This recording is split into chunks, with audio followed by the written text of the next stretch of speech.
কাজা অনেকদিন পরে আসলাম, কিছুই দেখা যায় না। আমি মূলের তো চালাই।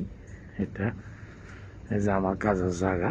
এটা এখন এই কেরানিটা সালামু, প্রচন্ড কুয়াশা, কিছুই দেখা যায় না। সামনের দিকে যাই, ওইদিকে যাই, যেদিকে যাই কিছুই দেখা যায় না।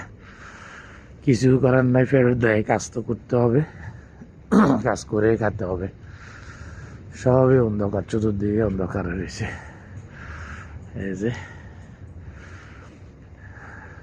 যে প্রবাসীরা, না বলে পারি না।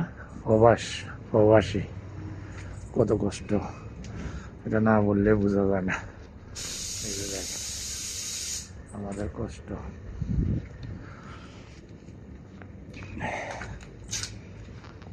এই যে তো কাজ শুরু করলাম। ইনশাল্লাহ সবাই ভালো থাকেন, আবার দেখা হবে ইনশাল্লাহ।